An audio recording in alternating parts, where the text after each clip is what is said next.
Hello, good people. Welcome back to yet another video here at your favorite channel. If you are watching us per page, at your favorite Facebook page, per Saint TV. Uncle Saint is my name. Naasika ndagara nemusikana uyu mutwini muchitomona izvezvo anditi kuti mutwini wani mufana ngogara muzozvinzwa kuti mutwini wani anditi but first and foremost, if you are new kutionawo panapa kekutanga, subscribe, turn on your notification bell so that every time we upload a video you'll be notified. Also, don't forget to follow us on our Facebook page zvakare pano pakanzi Saint TV. TikTok taakunziwo futi Uncle Saint, account yedu yakanzi Uncle Saint. Heskan ndiribo uncle muri sei? Ndiribo. Unozwa ndatanga kuona gore ripi? Kutanga kukuona kwete pawakandiona iwe? Saka ndikuzodya papi. Ndakatanga kukuona kumaraini kwenyu pepeka. That was 2021.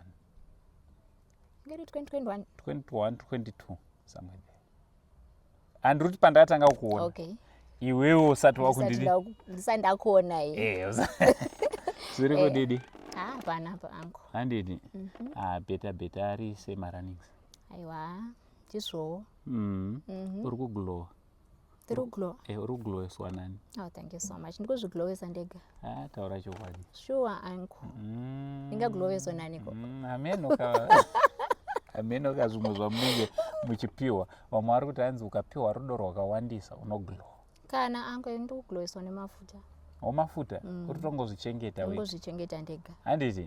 Alright, it's okay. Tichauya ikoko. Chekutanga handiti? Pane mwana ari kutanga kutokuonawo kekutanga. Handiti? Ungada kuita ka self introduction kadiki, usapedze zvese ndakukumbirawo. Unongoitawo zvimwe uchidi? Ndichisiya. Kuitira kuti vazodzifambira vega kana vari serious. Alright. Okay. Ndinoitwa Sipiwe Mbano. Alright. Yeah. Ndinogara ku Warren Park D. Harare. I'm the firstborn. Ndiwe firstborn here? Yeah, ndine firstborn. Oh. Yeah. Alright. Tiri bamedu tiri. It's okay, usatudza. Okay, ndisataura. Okay. Ndindamurambidzo. Yeah, saka ndine firstborn, ndinitori sisi vakuru. Alright, ndimi atete vahombe. Alright. So ndinogara namama nemunina wangu. Alright. Neform 4. Okay. Yeah. Kumusha ndinobva kuSlovenia. Nditori mundevele uncle. Unotaura chindevere? Yeah, ndaida kutobvunza kutoti zita rako zvari rechindevere. Because pane mwana anongofarirawo zita rechindevere and then opa mwana wake. Kana kutoti umwe mundevele anofarira zita rechishona. Otonzwa like this other ndevele guy mundevele anotonzi Tinashe. Mubereki akangodi akatongofarirawo. Alright. Saka une makore mangani kana wasununguka mumataura? Ndakanzwa kuti hanzi maladies ava vamwe havadi nemakore avo. Uncle ndakura. Ndine 27. 27? Ndokurereko. Ndokukura uncle. Aiwa. Ndatone 28 because dzikutosvika manje muna June papa. Aiwa. Kokukura uncle kunotangira pachi? Tozokutaura newe kuma 30 to 33. Uncle. 35. Hatineti ave worried. Uchine time yakawanda. Yekuita zvaunoda zvese. Okay. Yes. Alright. Ndofunga mazvinzwira handiti. Toda kubva taenda apa. Why ndichatibvunza zvakawanda guys ka? Because hamusati makunatsomuziva vamwe venyu handiti. I-conversation yechingani kana kuti interview like yechingani wakuite? Inoya yechitu. Right. Saka ndozvichaita kuti ndibvunze. Chitiudza, are you married, taken, in a relationship, single, searching? Vakamira sei? I'm not married, uncle. Oh, alright. Yeah, but ndenge ndiri murelationship. Iwe hanzi ndinenge ndiri. Hausi kutoziva kuti zviri kufamba sei. Uri kana kuti unenge? Uncle. Alright, ndiri murelationship uncle. Shamwari muzukuru wangu ka uri kunzwa zvataurwa gadzirisa ndozvando gadzirisa pada kugadzirwa. Right. Musikana ari murelationship. But relationship handi asati apfugama. Asati.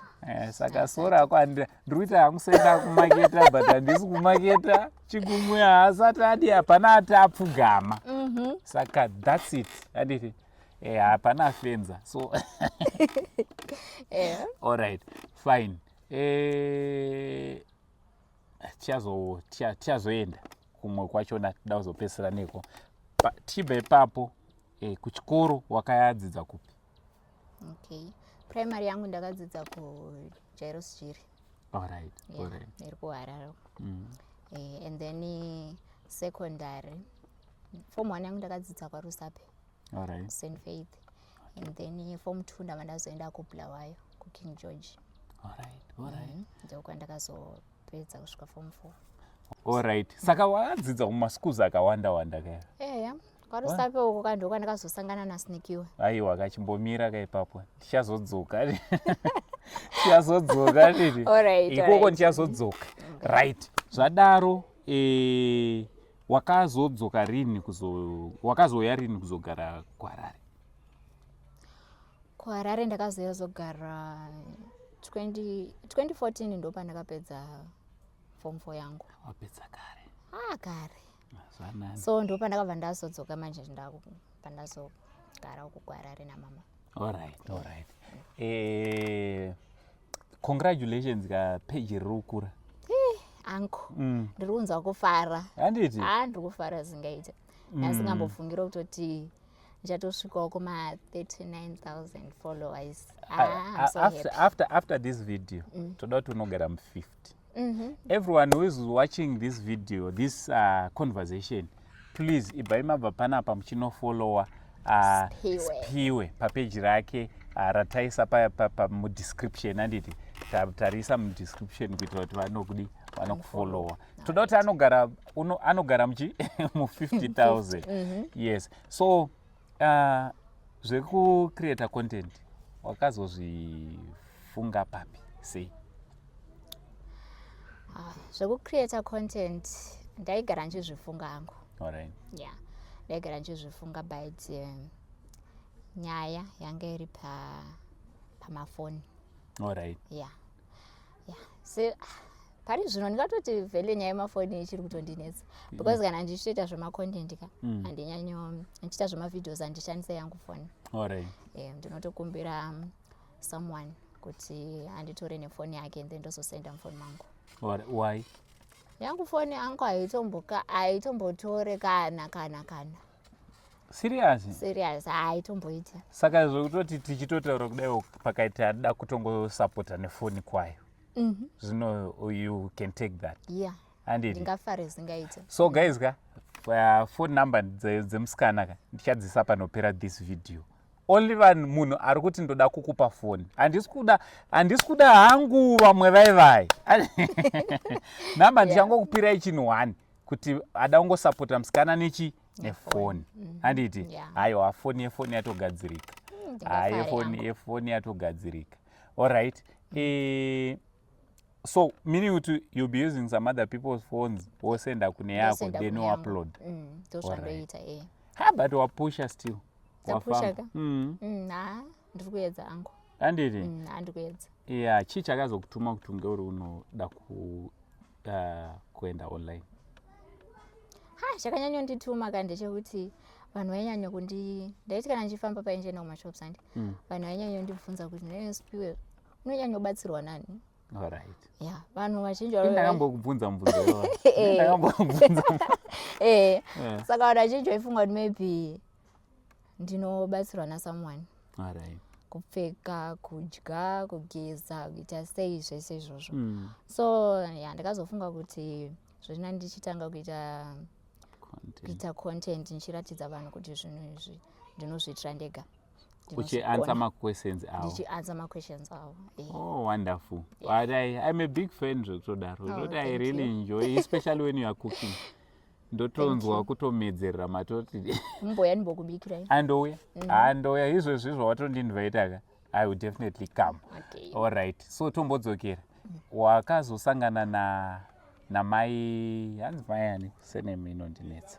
naSinikio maizhiva makasangana kupi sei ende makasitanga kuwirirana sei?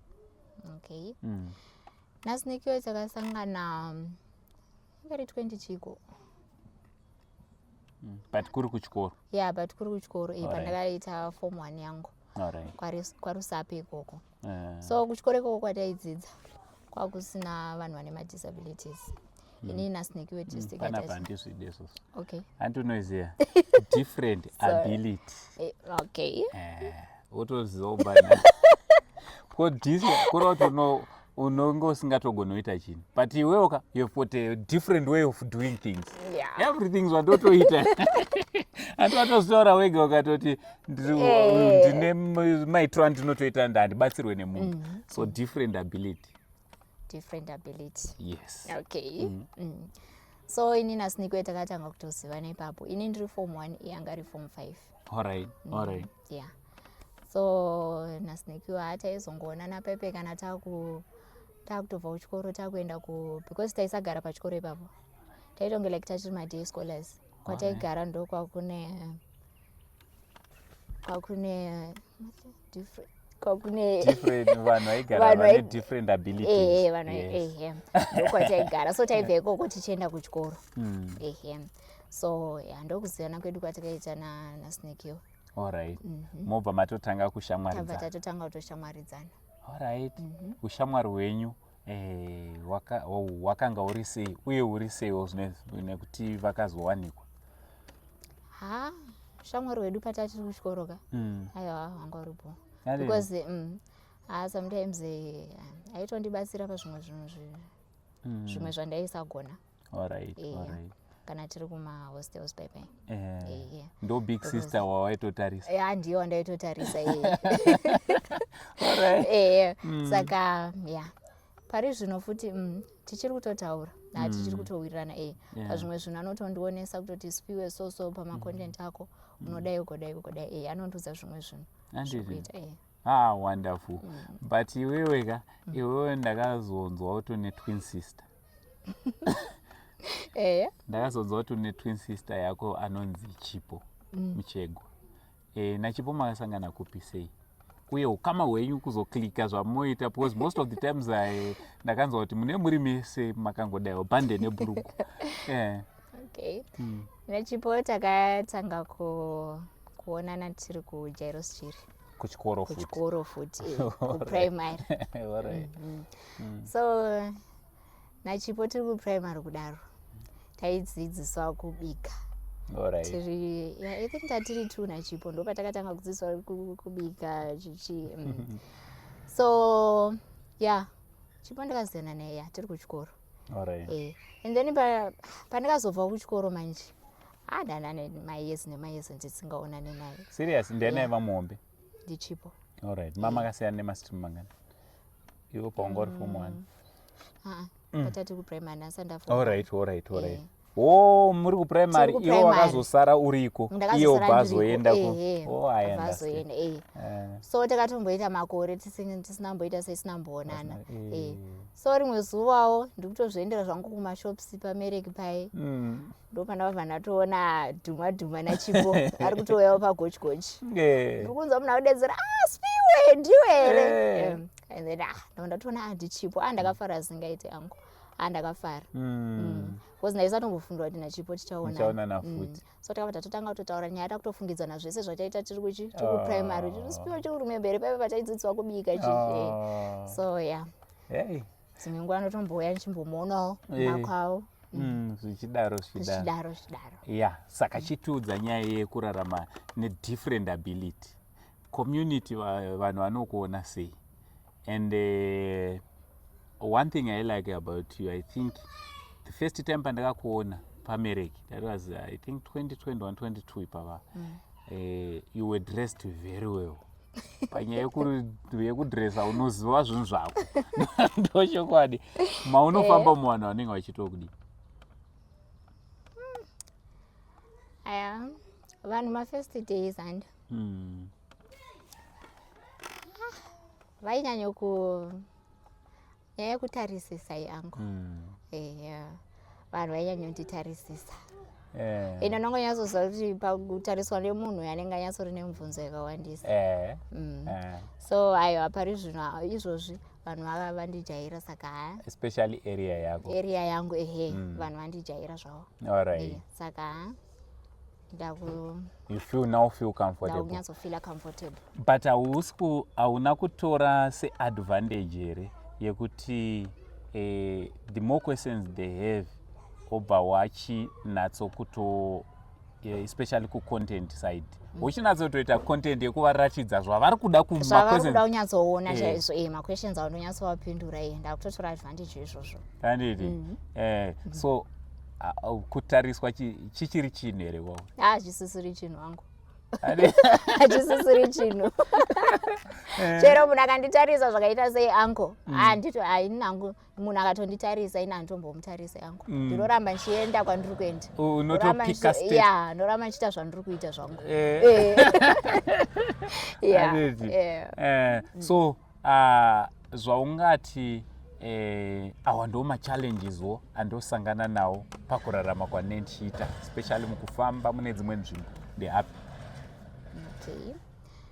mamwe machallenges andosangana nawo angu kana let's say paipai kana ndabuda kumba ndiri wani sometimes ndinowanzoenda hangu mutauni ndiri ndega so kana ndakuda kuenda mutoilet ndichida help kubva kuna someone so munozova vamwe vanhu angu kana uchivakumbira kuti ndibatsirewo mumwe munhu anotokurambira so ndo mamwe machallenges iyayo andosangana nawo alright so zvidaro takumboda kumbodzoka kunyaya yerelationship ndonyatsozwa panyaya unatsoinzwa nyaya iyoyo nyaya yerelationship yawati pana someone handiti aripo pamunombofamba muri mese vanhu vanenge vachikomentawo vachiri angu handisati ndambonyanya kufamba naye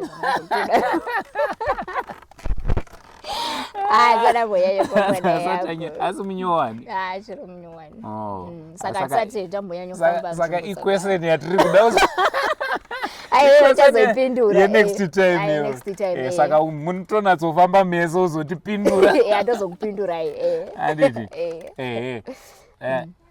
ndoda kuti vasara vane nzara vane maquestions still handiti kune vane vachida kuona kuti musikana anozvifambisa sei spiwa anozvifambisa sei especially kuti zvaane different ability zvari different able bodied handiti kuda kuti anoita zvinhu in a different way moda kuona kuti anozvifambisa sei all you need to do go and follow her follow handiti monofollowa monolaika monotaura futi kuti mabvepi iwe kuti mukaenda kunomufolowa mawa makanga notaura kuti mabvepi hatisi kuida so go and follow her also tiri kuda foni handiti tiri kuda foni nyowani yekutiwo inotibatsira kunge tiri musikana achicreata content yake so kune anoda kungomublessa nefoni ndoiziva panapa tinawo vanhu vamwe vanotombotiblessa vada kungomublessa nebrand new phone boxed aiwa hatisi kuda second hand handiti boxed phone number dzake ndo dzandakupai idzi handiti foni idzodzi dzichangoshanda chete zvefoni chete handiti munhu wemunhu siyanai nazvo zvimwe zvamuchazoda kuuya muchitsvaga munhu wemunhu ndapi mashoko aungada kutaura ekupedzisira paconversation ino okay ndoda kuti angu maita basa shuwa ndoda kutendai angu hana ndagarisa ndisina mbokuonai so ndanzwa kufara nhasi pandakuonai angu so ndoda kuti guys murambe muchindisapota murambe muchindifollowawo ndinotenda shuwa nemafollowers angu ari kuwanda ndokutendai guys hakusi kuda kwangu guys kuti ndisvike pandiripo pano. Thank you so much guys, thank you. Handina hangu zvakawanda zvokutaura, but I just want to say thank you guys. Handiti newo futi thank you so much. Ndokuziva kuti zvemainterview nemaconversations izvi nhasi ndatokuwinawo. Nhasi mandiwina. Hazvisi zvako. Nhasi mandiwina. But I wish to see you again very soon.